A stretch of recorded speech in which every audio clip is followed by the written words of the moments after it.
S മീഡിയയുടെ പുതിയ latest informative educational വീഡിയോയിലേക്ക് സ്വാഗതം ചെയ്യുകയാണ്.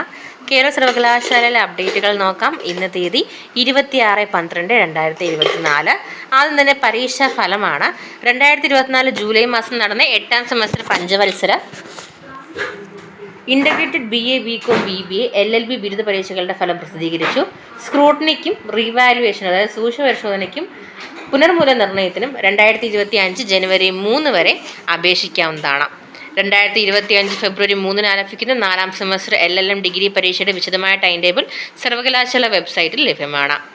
കേരള സർവകലാശാലയുടെ 4ാം സെമസ്റ്റർ MBA വിദ്യാർത്ഥികൾ ഒരു MOOC സർട്ടിഫിക്കറ്റ് കൈവശമുള്ളവരും രണ്ടാമത്തെ പരീക്ഷയുടെ ഫലം കാത്തിരിക്കുന്ന വിദ്യാർത്ഥികൾക്കായി വൈവ പരീക്ഷ 2025 ജനുവരി 8 കാര്യവട്ടം IMK ക്യാമ്പസിൽ വെച്ച് നടത്താൻ തീരുമാനിച്ചിരിക്കുന്നു.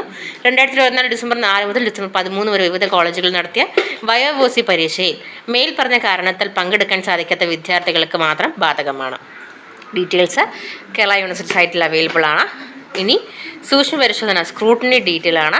കേരള സർവകലാശാല 5ാം സെമസ്റ്റർ ഇൻ്റഗ്രേറ്റഡ് LLB ജൂൺ 2024 പരീക്ഷയുടെ ഉത്തരക്കടലാസുകളുടെ സൂക്ഷ്മ പരിശോധനയ്ക്ക് അപേക്ഷ സമർപ്പിച്ചിട്ടുള്ള വിദ്യാർത്ഥികൾ ഫോട്ടോ വെച്ച തിരിച്ചറിയൽ കാർഡും പ്രസ്തുത പരീക്ഷയുടെ ഹോൾ ടിക്കറ്റുമായിട്ട് 2024 ഡിസംബർ മാസം 28, 30, 31 തീയതികളിൽ റീവാലുവേഷൻ EJ10 സെക്ഷനിൽ എത്തിച്ചേരേണ്ടതാണുള്ള കാര്യം കൂടി യൂണിവേഴ്സിറ്റി അറിയിച്ചിട്ടുണ്ട്. ഇത്രയാണ് പ്രധാനപ്പെട്ട ഇന്നത്തെ പ്രസ് റിലീസ് അപ്ഡേറ്റുകൾ. കൂടുതൽ ഇൻഫോർമേഷന് വേണ്ടി സബ്സ്ക്രൈബ് ചെയ്യാൻ മറക്കരുത്. Thank you so much.